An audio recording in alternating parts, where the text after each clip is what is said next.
نو هغه په دې کې ډېر زیات په غوسه باندې شو. د مدینه منورې کم تجارت شو یا کم پیداوار شو اخو د مسلمانانو په لاس باندې ورغی او داسې ناشنا خلک راغلي او مهاجرین دي د بل ځای نه په هجرت راغلي دي. دا هغوی چېرته برداشت کولی شو چې هغوی داسې په موضوع باندې ژوند شو. او ویله بیله صحابه کرامو د آرام او د سکون هغه ساه واخیستو په مدینه منوره کې. د دې خو 14 کاله په مکه مکرمه کې په هغوی باندې قسمه قسم ظلمونه شوي وو. نو دویمه میثاق چې نبی علیه صلات وسلام قایمو هغې ته میثاق مدینه ویلی کېږي. دغه میثاق مدینه نبی علیه صلات وسلام د مسلمانانو د یهودیانو او د غیر دینو په مابین کې کړې وه. وجه د هغې دا وه، مین مقصد د هغې او غرض دا و چې په مدینه منوره کې او غیر چاپېره امن و امان قایم شي او د مالونو او د ځانونو حفاظتونه د خلکو وشي. ځکه نبی علیه صلات وسلام چې مدینه منورې ته هجرت وکړو نو اوس او خزرج دا دوه قبیلې وې دغلته اوسېدې مدینه منوره کې. په خپل مابین کې دشمني و ډېره غټه دشمني د پخوا نه راچلېدله، خو چې دې دشمنۍ له چا هوا ورکول او لاس یې وپکې هغه د مدینې منورې د یهودیانو په دې کې غټ لاس او دا لاس یې پکې ځکه وال او دا شرارتونه یې ځکه کول چې د دې یهودیانو فکر دا و چې دا اوسیان او خزرجیان دا په خپل مابین کې په شر او فساد باندې واچو، دیو به یو بل سره شر او فساد باندې په جنګونو باندې ته خو چې کم تجارت ته او کم فائدہ دا به مونږ ته راځي، تجارتونه مونږ کوو، فائدہ ګټه به زمونږ کېږي او نقصان به هغه د اوس او د خزرج والو کېږي. نبی علیہ الصلوۃ والسلام چې کله دونه دا محسوس کړه چې د اوسیانو او د خزرجیانو په دې اختلاف کې د یهودیانو د مدینه منورې یو ډېر غټ کردار دی، وارک دی راوغوښتل او میثاق مدینه د دې په مابین کې قایم کړ. میثاق ویل کېږي وعدې ته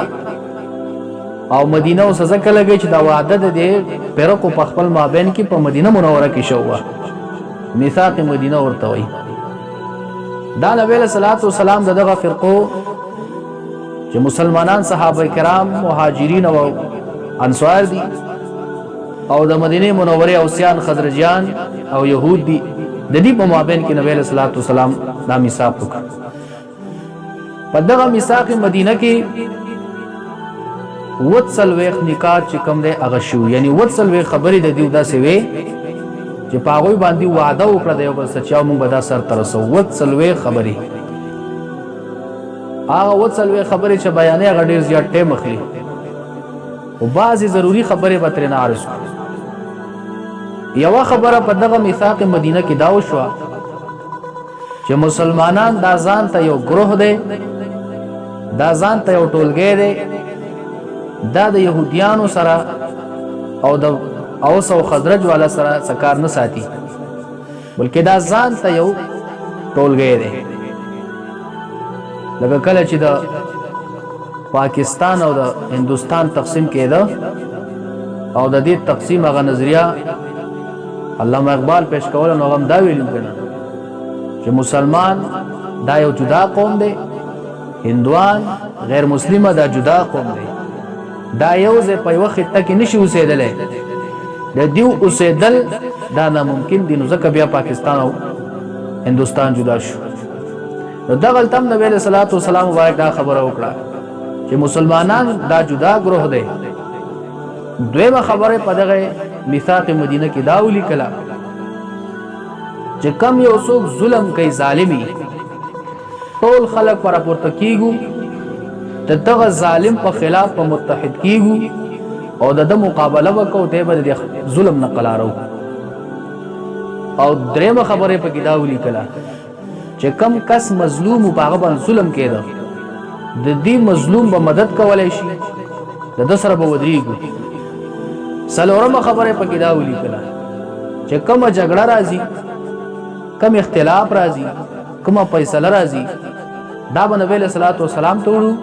فیصله و زمونږ د دغه اختلاف او د جګړې نبی له صلوات والسلام کوي او پنځمه خبره په کې دا ولیکله چې کم بهر قوتونه په موږ باندې حمله کوي نو موږ په شریکه باندې کاغه اوس ته او خزرج دي او که صحابه کرام دي او که دغه يهود دي او چې د مدینه منورې اوسیدونکو باشنده دي دا بعد دغه بیرونی قوت مقابله کوم ټول به ورته کم دی متحد کیږي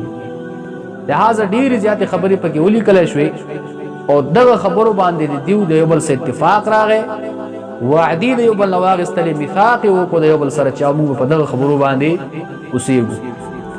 پایده د دغه مواخات میثاق مدینه دار وته چې کم اختلاف او جګړه بر دی راتلا ابي نبی له صلوات و سلام مبارک تراوړه نو فیصله بوله نبی له صلوات و سلام کوله تدیو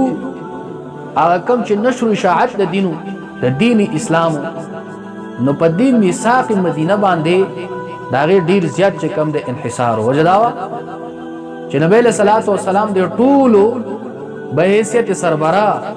او به حیثیت یو مشر تسلیم کو